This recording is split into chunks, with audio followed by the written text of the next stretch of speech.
we have discussed about the components of a computer system, that is the functional components of a computer system. So we discussed that there are four units in the computer. They are input unit, central processing unit, output unit and memory unit. And we discussed about the input unit, various input devices. Now we have to discuss about the central processing unit, memory unit and output unit. So our central processing unit is consisting of control unit, arithmetic logical unit and registers. So whatever data is given through the input unit is processed by the central processing unit. At the time of processing, the data is stored in the memory unit and retrieved from the memory unit. After processing, the data is given to the output unit. So our central processing unit consists of control unit, arithmetic logical unit and registers. So there are four units in a computer system. They are input unit, central processing unit, output unit and memory unit. So let us see what is central processing unit. Central processing unit or CPU. It is the electronic circuitry of a computer that carries out the actual processing and is usually referred to as the brain of the computer. It is also called processor. Physically, a CPU can be placed on one or more microchips called integrated circuits or ICs. The CPU is given instructions and data through programs. CPU can fetch the program and data from memory and perform arithmetic and logical operations as per the given instructions and store the result back into the memory. So we said that our central processing unit consists of arithmetic and logical unit, control unit and registers. So let us see what are registers.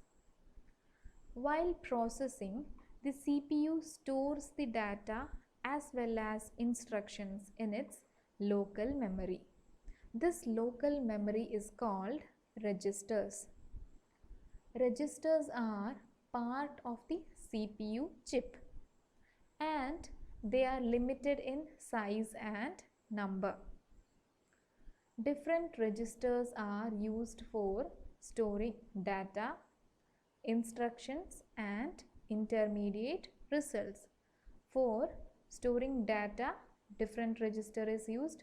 For instructions, a separate register is used, and for intermediate data, a separate register is used.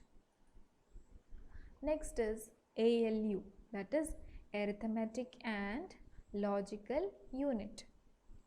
Arithmetic and logical unit performs all the arithmetic operations like addition, subtraction, multiplication, division, and logical operations like greater than, less than or greater than or equal to, less than or equal to, not equal to, that need to be done as per the instruction in a program.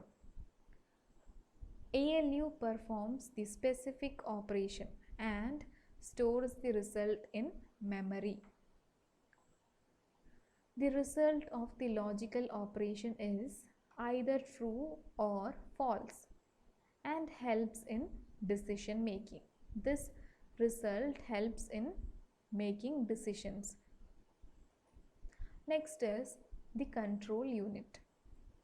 Control unit controls sequential instruction execution. It interprets instructions and guides data flow through the computer's memory, ALU, and input or output devices. It sends control signals to ALU and memory for carrying the required operation. CPU is also popularly known as microprocessor. So what are the different parts of a CPU? CPU contains arithmetic logical unit, control unit, and registers. Next is the output unit. Output unit is formed by the output devices attached to the computer. So let us see the different output devices. They are VDU, visual display unit, LCD screen television, printer, speakers, plotters. So what is VDU or monitor? A visual display unit displays images generated by a computer or other electronic devices. It displays information in the same way as on the TV screen. Its display can be CRT, LCD, LED, or plasma. Next type of output device is LCD screen television. They are liquid crystal display. LCD means liquid crystal display. It is light in weight and smaller compared to the cathode ray tube monitors, CRT monitors. Next is printers. It is used to generate hard copies of the output generated as text. They are also used for printing images. So printer is an output device. There are three types of printers. They are dot matrix printer, inkjet printer, laser printer. So let us see what is dot matrix printer. This is the example of, this is a dot matrix printer. It will look like this. It is an impact printer. That is, while printing, the printer gets in contact with the paper. There is a mechanical contact with the paper. So it is called impact printer. It uses dots to create an image. This dot matrix printer uses dots to create an image. It is low operating cost. It has low operating cost. Next is inkjet printer. This is the inkjet printer. It spreads quick dry ink on paper and generate high quality print. So it is suitable in home and small offices. Next is laser printer. This is how the laser printer looks like. So laser printers use laser technology and they are very fast. Next output device is speakers. Speakers generate the output in the form of sound.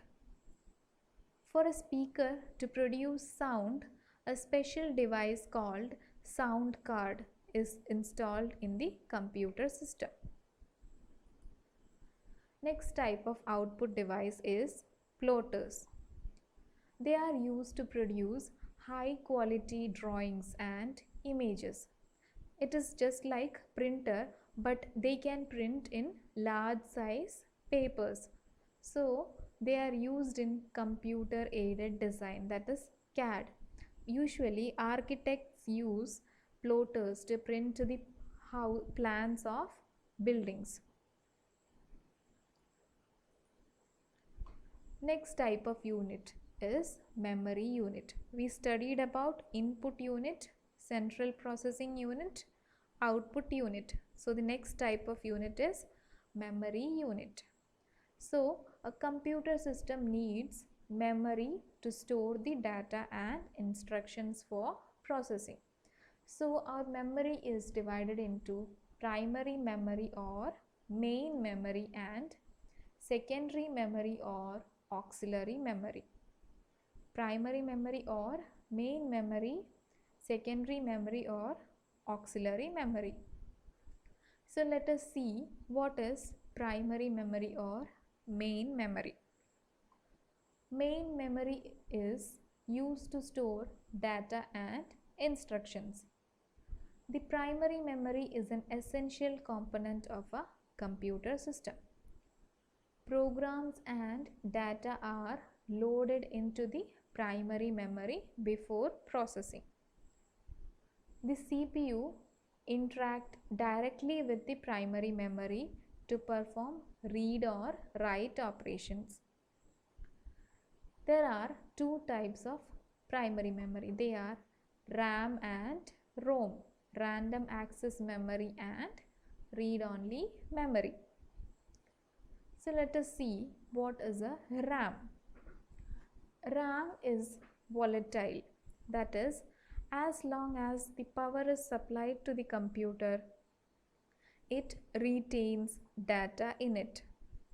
That is, you would have seen while you are typing in a Word document, if you didn't save it while typing, if power failure occurs, then the data you have typed is lost because they were stored in the RAM just for temporarily. So they are called RAM is volatile, that is, as long as the power is supplied to the computer, it remains the data in it. But as soon as the power is turned off, all the contents of the RAM are wiped out. It is used to store data temporarily while the computer is working. During working time, RAM stores the data and data is not stored permanently. Whenever the computer is started or a software application is launched, the required program and data are loaded into RAM for processing. RAM is usually referred to as main memory and it is faster than the secondary memory or storage devices. Next is ROM, read-only memory. On the other hand, ROM is non-volatile.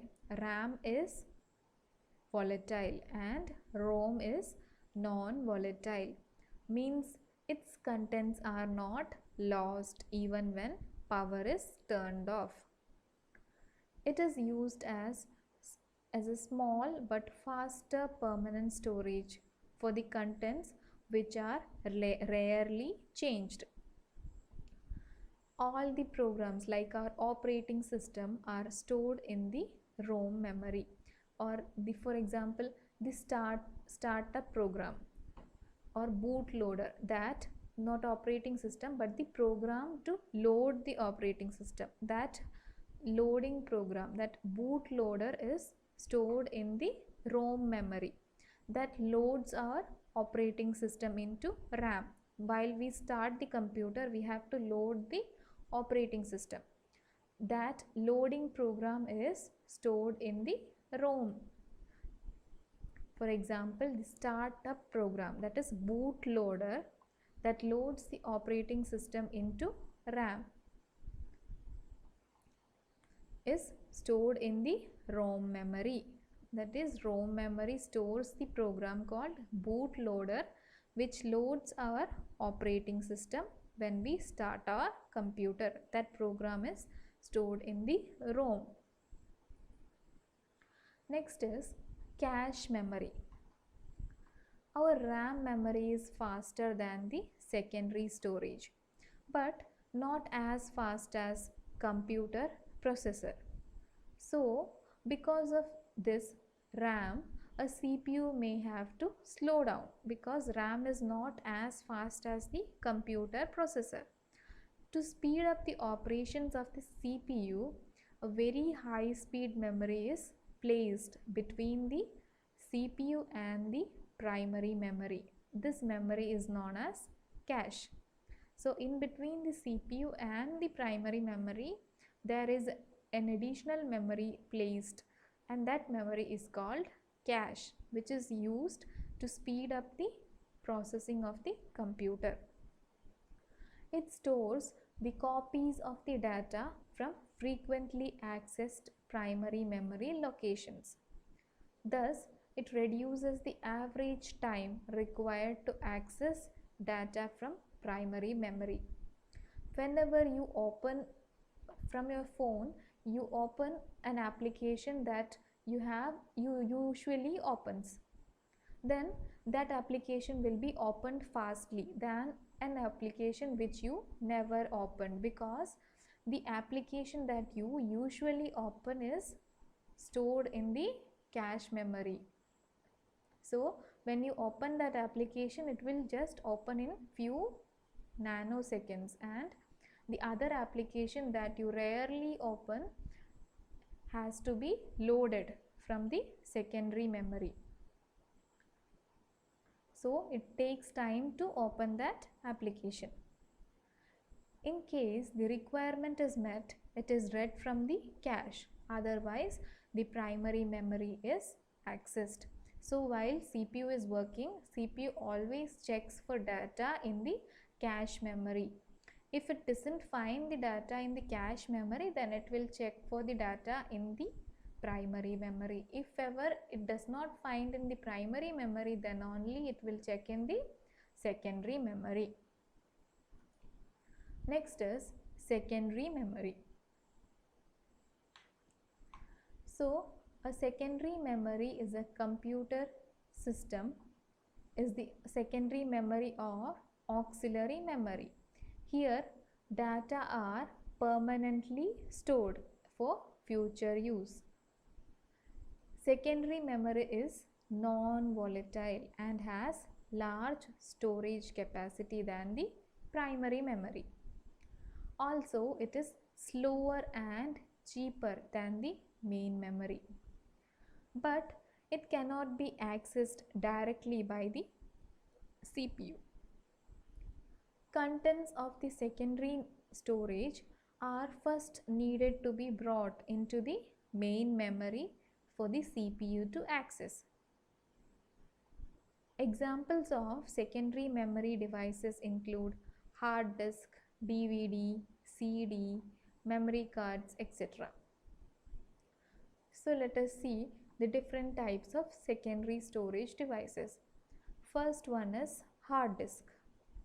So hard disk, it is a non-volatile high capacity storage device.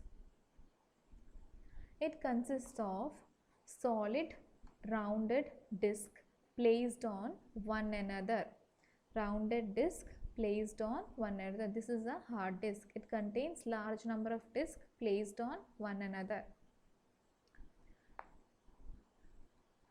It has tracks, sectors and cylinders. Tracks are each platter. This circular disk is called platter. Each platter is divided into concentric rings called tracks. So each platter is divided into circular rings. So each platter contains large number of rings, and each ring is called a track. And the track is further divided into sectors. You can see this circular ring is called track, and this track is further divided into small pieces, and these pieces are called sectors. And cylinder, it consists of set of tracks described by all the heads. Each cylinder is equidistant from center of the disk. So you can see a track, and all the tracks in a different platters constitute a cylinder. All the heads are attached to a same place in the different platters, and these heads, this constitute a cylinder. Here only one track is shown, so you can see only one cylinder. There are large number of cylinders, so all the cylinders are equidistant from the center. So hard disk contains tracks, sectors and cylinders. Next is Blu-ray disc. It is a secondary storage device. It is a high capacity optical disc medium, and it supports high resolution videos and more advanced audio and video format. Next is CD or compact disc. It is a thin optical disc used to store video and audio. Its storage capacity is 700 MB. Next is DVD, digital versatile disc. It is an optical storage device, and its storage capacity is 4.7 GB to 8.5 GB. Next is magnetic tapes. Here, data are stored in the form of magnetic coating on a thin tab. You can see a tab here, and the data are stored in the form of magnetic coating. It is also a secondary storage device. Next is USB or USB pen drives. It is also a secondary storage device, which is a small portable memory. We can move from one place to another, so it is called portable, which can be plugged into the computer with USB port. Next is memory cards. They are also secondary storage devices. They are mainly used with digital cameras, computers, mobile phones, etc. Next is units of memory. Our memory is represented in different units. A computer system uses binary numbers to store and process data. Binary numbers means numbers with the combination of zeros and ones. Binary digits 0 and 1, which are the basic units of memory, are called bits. Binary digits 0 and 1 are called bits. Then further, these bits are grouped together to form words. So a 4-bit word is called nibble. Nibble is equal to 4 bits. Like any other standard unit, bytes are grouped together to make bigger chunks or units of memory. So let us see different units of memory. They are, first one, kilobyte. So 1 kilobyte is equal to 1024 bytes. Next one is megabyte. So 1 megabyte is equal to 1024 kilobyte. The next one is gigabyte. So 1 gigabyte is equal to 1024 megabyte. And next one, terabyte or TB. 1 terabyte is equal to 1024 gigabyte. Then petabyte or PB. 1 petabyte is equal to 1024 terabyte. Then exabyte or EB. 1 exabyte is equal to 1024 petabyte. Then 1 zettabyte. 1 zettabyte is equal to 1024 exabyte. Then 1 yottabyte. 1 yottabyte is equal to 1024 zettabyte. Next is data capturing, storage and retrieval. To process the data, we need to first input or capture the data. So this is followed by its storage in the file or database. After capturing the data, it is stored in the database so that it can be used in the future. Whenever data is to be processed, it is first retrieved from the file or database so that we can perform further actions on it. So there are three steps, that is data capturing, data storage and data retrieval. Let us see what is data capturing. It involves the process of gathering data from different sources in digital form. Data may be captured using barcode readers, remote sensors on Earth orbiting satellites. So, data is collected. This collection is called data capturing. Even the comments and posts over the multiple social media are also captured as data. Sometimes heterogeneity among data sources makes the data capturing a complex task. That is, different methods of modes of data capture data is difficult to be captured. After data capturing, it has to be stored. It is the process of storing the captured data for processing later. Nowadays, data is being produced at very high rate, and therefore data storage has become a challenging task because large number of data are shared through social media or other means. However, the decrease in the cost of digital storage devices has helped in simplifying the task. There are numerous digital storage devices available in the market. Here, data keeps on increases with time. Hence, the storage devices also require to be upgraded periodically. In large organizations, computers with large and faster storage called data servers are deployed to store vast amount of data. Such dedicated computers help in processing data efficiently.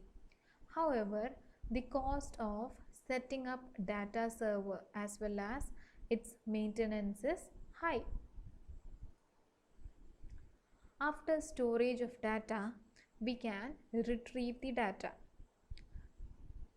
That is called data retrieval. It involves fetching data from the storage devices for its processing as per the user's requirement. As databases grow, the challenges involved in search and retrieval of the data in acceptable time also increases. Minimizing data access time is crucial for faster data processing. Next is data deletion and recovery. One of the biggest threat associated with digital data is its deletion. The storage devices can malfunction or crash down, resulting in the deletion of the stored data. Users can accidentally erase data from storage devices, or a hacker or malware can delete the digital data intentionally. Deleting digitally stored data means changing the details of data at bit level, which can be very consuming. Therefore, when any data is simply deleted, its address entry is marked as free, and that much space is shown as empty to the user without actually deleting the data. In case data gets deleted accidentally or corrupted, there arises a need to recover the data. Recovery of data is possible only if its contents or memory space is not deleted. There are usually two security concerns associated with data. One is its deletion by some unauthorized person or software. These concerns can be avoided by limiting access to the computer system and using passwords for user accounts and files wherever possible. There is also an option of encrypting files to protect them from unwanted modification. The other concern is related to unwanted recovery of data by unauthorized user or software. Many times we discard our old, broken, or malfunctioning storage devices without taking care to delete data. We assume that the contents of deleted files are permanently removed. However, if these storage devices fall into hands of mischief mongers, they can easily recover data from such devices. This poses a threat to data confidentiality. The concern can be migrated by using proper tools to delete and shred data before disposing of any old or faulty storage devices. Thank you.